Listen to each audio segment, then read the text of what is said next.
በአፓርትመንትና ሪል ስቴት ቪላ ቤት G+1 G+2 እና ከዛም በላይ ቤት ገዝታችሁ በተለያየ ምክንያት ስም ያላዞራችሁና የገዛችሁበት ቦታ የገዛችሁበት ቤት ላይ ከካርታ ውጪ ትርፍ ቦታ ኑሮ የካተተልኝ ጥያቄ ጠይቃችሁ መልስ ያላገኛችሁና ለካተተልኝ ቦታው ክፍያ ያልከፈላችሁና ለገዛችሁት ቤት የመንግስትን ክፍያ የስም ዝውውሩን ያልከፈላችሁ ሁላችሁም ከባድ የሆነ አዋጅና ማስጠንቀቂያ ወጥቷል። ለከባድ ቅጣት ከመቀጣታችሁና አስተዳደራዊ የሆነ እርምጃ ከመወሰዱ በፊት በአስቸኳይ መታችሁ ክፈሉ ተብላችኋል።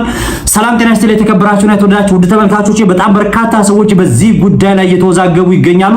በተለይ በውጭ ሀገር የሚገኙ በስደት ዲያስፖራዎች በጣም ብዙ ቦታ ላይ ከሪል ስቴትና ከአፓርትመንት እንዲሁም ደግሞ ከኖርማል ሰው ከግለሰብ ላይ ቤት ገዝተው ስም ሳያዞሩ እንዲሁም ደግሞ ይሄ መረጃ ሳይደርሳቸው የተሰጠውን ቀን አጭር ስለሆነ ይህንን እንደ መረጃ ወስዳችሁት እስከ መጨረሻው ድረስ እነማን ናቸው የሚመለከታቸው፣ በምን መልኩ ያላችሁ ናችሁ ስም ዝውውር የምታደርጉትና ክፍያው የሚመለከታችሁ የሚሉትን የተወሰነ ሃይላይት ልንገራችሁ። እስከ መጨረሻው ድረስ ከኔ ጋር አብራችሁ ስትቆዩ በዚህ ጉዳይ ላይ ክቡራን ተመልካቾቼ በጣም በርካታ ሰዎች በስደት ያሉት በርካታ ቤቶችን ገዝተዋል። በጅምር ላይ ያሉ አሉ፣ አጠቃላይ የከፈሉ ሰዎች አሉ፣ እንዲሁም ደግሞ በተለያየ አይነት መንገድ ፕሮሰስ ላይ ያሉ ሰዎች አሉ። በጣም ስለተወዛገቡ ነው። የመጀመሪያው የቤት ስም ዝውውር ነው የሚባለው የሚመለከታችሁ በውልና ማስረጃ ይላል። እንዳያችሁት መረጃው በመንግስት በተለያየ ሚዲያዎችና በተለያየ አይነት አዋጅ ሲወጣ የስም ዝውውር ያላደረጋችሁ በውልና ማስረጃ ያሰራችሁ ይላል።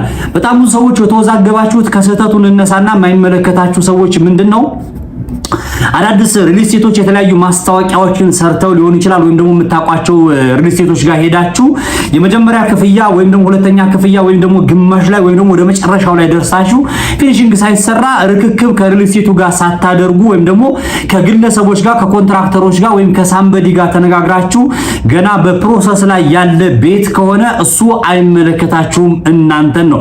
ሰዎች የተወዛገባችሁ ያላችሁት በጣም ብዙ ሰዎች በውጭ ያላችሁ የተወሰነ ፐርሰንት ስለከፈላችሁ ብቻ ስም ዝውውር የሚደረግና የመንግስትን ክፍያ የምትከፍሉ የሚመስላችሁ ሰዎች አላችሁ። እሱ ስህተት ነው፣ አይመለከታችሁም ማለት ነው። ስለዚህ አፓርታማ ማለት ወይም ሪል ስቴት ማለት እስከ መጨረሻው ድረስ እናንተ ጋር ውል ገብቶ ይሰራል ይብላችሁ አሁን ባለበት ዋጋ አሁን ሪል ስቴቱ ፕሮሞት በሚያደርግበት ወይ ደግሞ ሸጥበታለሁኝ ወደፊት ሸጥበታለሁ ብለው ዋጋ ራሱን የቻለ ውል አለው። እሱ ምንድነው መጨረሻ ላይ ሌላ ውል አለ።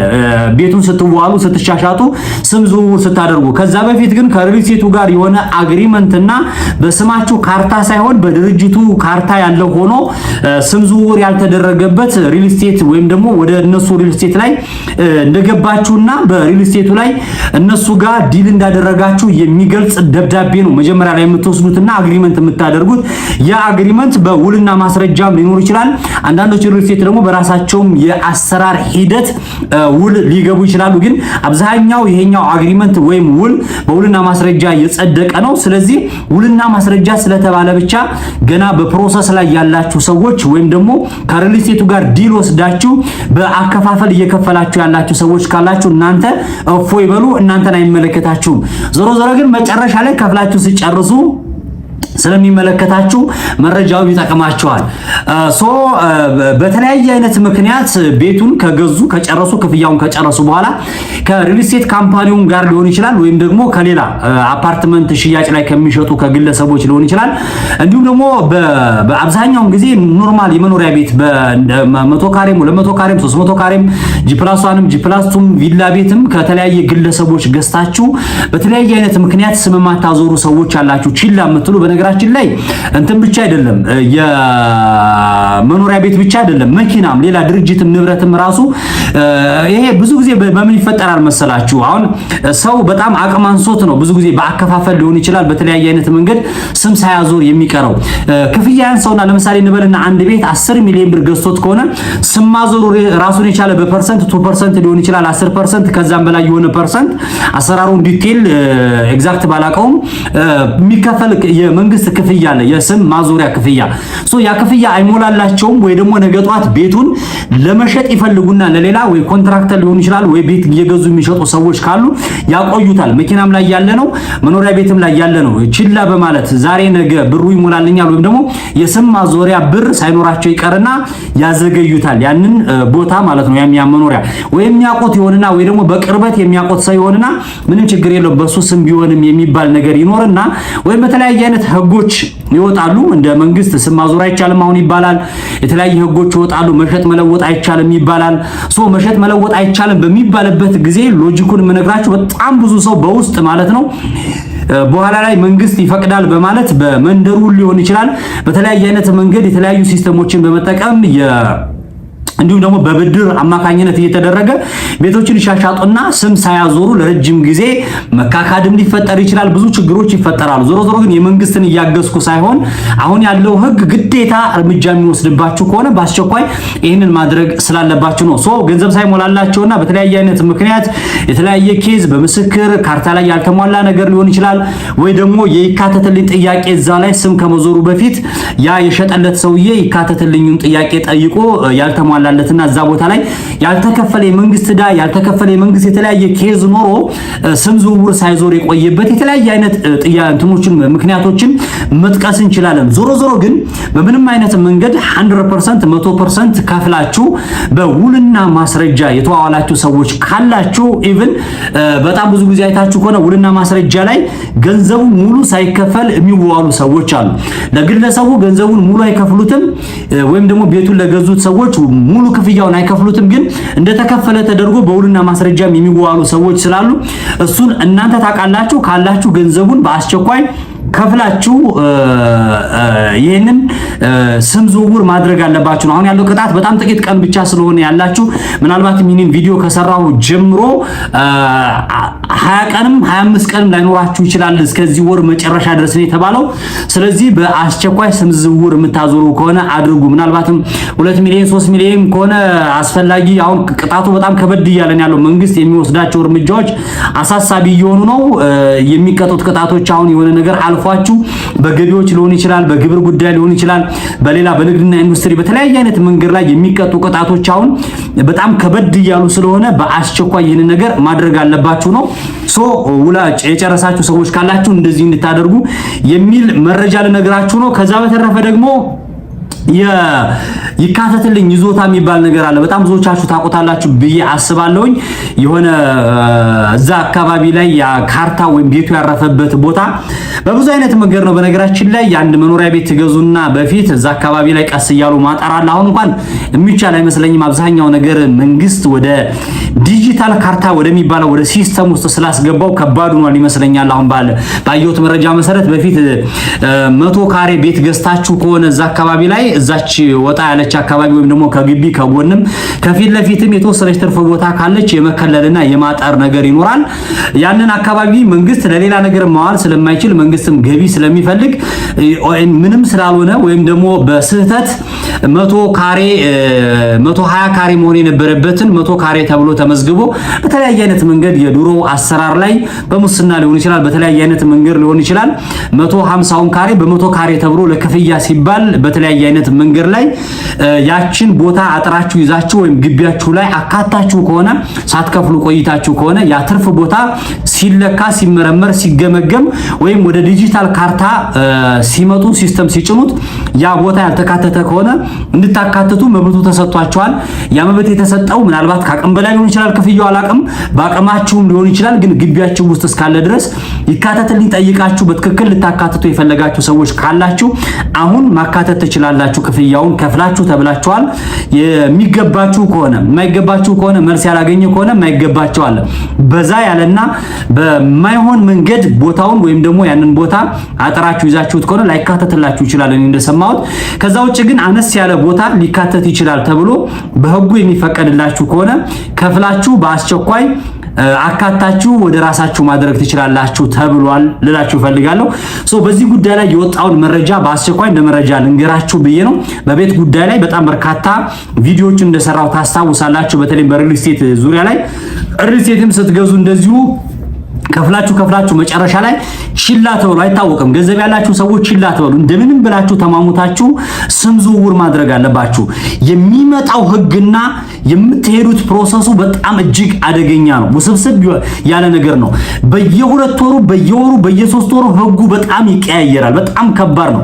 መንግስትም ሌቦችን ለመያዝ ሊሆን ይችላል። በመንግስት መስሪያ ቤት ላይ የሚሰርቁ ሰዎችን የሙስናን የተለያየ ነገሮችን ሰርክል ውስጥ ለማስገባት ሲባል ህጎችን ይቀያየራል። ደላላዎች በስተዋል፣ የሚያጭበረብሩ ሰዎች በጣም በስተዋልና የሚጭበረበሩ ሰዎችን በዛው ልክ ስለበዙ ሪል ስቴትም እንሸጣለን እያሉ የሚያጭበረብሩ ሰዎችን በጣም ብዙ ስላሉ እንደዚሁ መጨረሻ ላይ ደግሞ ስም ሳያዞሩላችሁ ራሱ ክፍያውን እንድትከፍሉ ያደርጉና መጨረሻ ላይ ከፍላችሁ ጨርሳችሁ ራሱ የኔ ነው ተብላችሁ ልትካዱ ትችላላችሁ።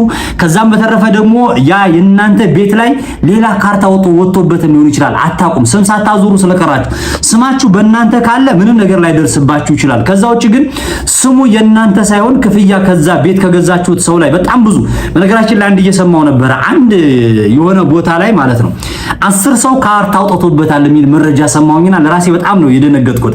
አንድ ቦታ ላይ 10 ሰው ካርታ አውጥቶበታል ተባለና ስለዚህ የእናንተም ስም ሳታዞሩ የእናንተን ክፍያ ከፍላችሁ ሳታሳውጁ ዝም ብላችሁ ከቀራችሁት ያ የለፋችሁበትና ገንዘብ የከፈላችሁበት ቦታ ባዶ ከመቀረቱ በፊት በከፍተኛ ወይ ደግሞ በአስቸኳይ ስም ብታዞሩ እንደው ተበድራችሁ ቢሆን ስም አዙሩ።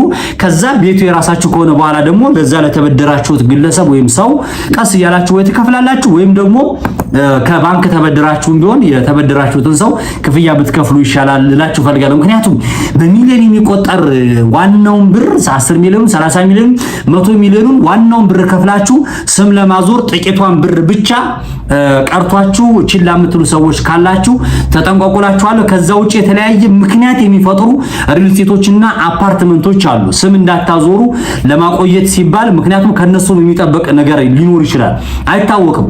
ስምና ዙር ስትሏቸው በግለሰብ ደረጃ ሊሆን ይችላል ወይ ደግሞ በመጀመሪያ በአፓርትመንት ወይ በሪል ስቴት የሚሸጡ ሰዎች ስምና ዙር ስም ይዙሩልኝ ስትሏቸው የተለያየ ምክንያቶችን የሚፈጥሩ ሰዎች አሉ። ያ ምክንያት የሚፈጥሩት ለምን መሰላችሁ? ያላለቀ ወይም ደግሞ ከጀርባ ራሱን የቻለ ስም መዞር የማይችልበት ፕሮሰስም ወይም ደግሞ ድብቅ የሆነ ሚስጥርና አጀንዳም ሊኖር ስለሚችል በአስቸኳይ ስም ለማዞር በምታደርጉበት ሁኔታ ላይ ገና በእንጭጩ ወይም ደግሞ በአጭሩ ገና ትደርሱበታላችሁና ስም ብታዞሩ ሞር ጥቅሙ ለእናንተ ነው። አዎ ላይሞላላችሁ ይችላል ብር፣ የተለያየ አይነት ፕሮሰስ ሊኖር ይችላል። ጉዳዩን ቶሎ ብላችሁ ወቁት። ከዛ በፊት ግን ደግሞ እንደ ማስጠንቀቂያ እንደ ደወል እንደ አርጀንት የምነግራችሁ መጀመሪያ ሪል ስቴት ሊሆን ይችላል፣ አፓርትመንት ሊሆን ይችላል። መጀመሪያ ላይ መረጃ ጠይቁ፣ እዳ አለመኖሩን። አሁን ለምሳሌ አንድ አፓርትመንት አንድ ሪል ስቴት ሄዳችሁ ስትገዙ እዳ ካለበት ነገ ስም ማዞር አትችሉም። ማወቅ አለባችሁ። ነገ ስም ማዞር አትችሉም። ኖርማል የመኖሪያ ቤትም ሊሆን ይችላል፣ ምን ሊሆን ይችላል። መጀመሪያ ማጣራት አለባችሁ። አሁን የሆነ ቤት ይሸጣል ተብሎ የሆነ ነገር ይደረጋል ይባልና ሄዳችሁ ተስማማላችሁ። በቀጥታ ይሄው ካርታ ይላችኋል፣ ካርታ ያሳያችኋል። ካርታው በነገራችን ላይ ፎርጅን ሊሆን ይችላል፣ ኦሪጂናሉንም አውጥቶት ሊሆን ይችላል። ይሰጣል። የተለያየ አይነት ሲስተም ውስጥና የተለያየ አይነት ነገር ሊኖር ይችላል። ከመንግስት ርዕስ መስሪያ ቤት ያንን ካርታ ይዞ ይሄው ካርታውን ይጅን ይላችኋል። ካርታው በእዳ አልተያዘም ብላችሁ ዝም ብላችሁ ቤት እንዳትገዙ።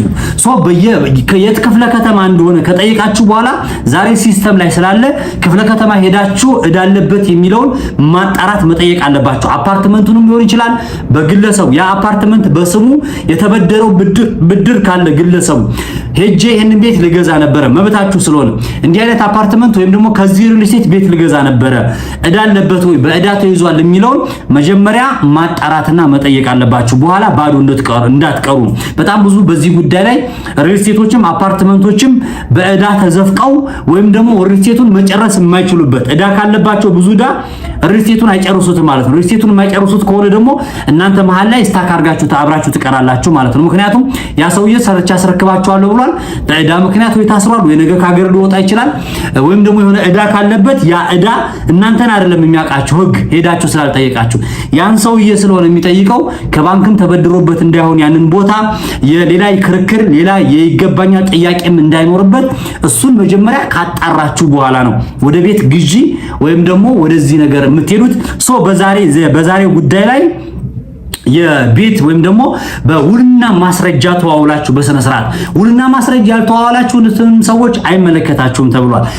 በመንደር ውል የተዋዋላችሁም ሰዎች ካላችሁ ደግሞ የተወሰነ ፈጠን ብላችሁ ወደ ህጋዊ መንገድ ብትገቡ ጥሩ ነው። ይሄ የመንደር ውል የሚባለው ነገር ትንሽ አሳሳቢ እየሆነ ነው፣ አስቸጋሪ አጨቃጫቂ እየሆነ ነውና እሱ ጉዳይ ላይም ሲሪየስ አድርጋችሁ ሰዱት። በተለይ በብዙ ሚሊዮን ብር ቤት የምትገዙ ሰዎች በውልና ማስረጃ ቢሆን በጣም አሪፍ ነው። የሚከፈል ፐርሰንት የምትድኑት በህጋዊ መንገድ ብትሄዱ በጣም አሪፍ ነው ብዬ አስባለሁ። አሁን የመንደር ውል የሚባለው ነገር ትንሽ አጨቃጫቂ አከራካሪም ስለሆነ ነው። ቆም ብላችሁ አስቡበት እላችሁ ፈልጋለሁ። እነገሌ ወይም ደግሞ የሆኑ ሰዎች ብቻ ስለተሳካላቸው ወይም ደግሞ ለማጭበርበር የሚጠቀሙበትን ሲስተም እንዳትሸወዱ እላችሁ ፈልጋለሁ። ወደፊት ደግሞ በቤት ጉዳይ ላይ የሚያስፈልጋቸው መረጃ ካለ በሪል ስቴት ከማን እንግዛ፣ እንዴት እንግዛ፣ ሪል ስቴት ምን ማሟላት አለበት፣ ከግለሰቦች ምን አይነት ቤት እንግዛ፣ የግለሰቦች ሊሆን ይችላል የአፓርትመንት ሪል ስቴቶች በቅናሽ የት እየተሸጡ ነው ያለው እንዴት ነው የሚለውን አጠቃላይ መረጃ ወደፊት እንደዚሁ በቤት ጉዳይ ላይ ተመለሸበት እመጣለሁ። ለዛሬ በቤት ጉዳይ ላይ ወይም ደግሞ በዚህ በስም ዝውውር ላይ ይሄን ነበር። አትወዛገቡ። ያን ያክል አይደለም፣ ግራ የሚያጋባ ነገር አይደለም። ቀስ ብላችሁ ሄዳችሁ አስባችሁበት በደንብ አድርጋችሁ ሄዳችሁ ክፍያችሁን ከፈሉና መረጃውን ማወቁ አይጎዳችሁም ልላችሁ ፈልጋለሁ። ለዛሬ ይሄን ይመስል ነበር። በያላችሁበት የዓለም ዳርቻ ሰላም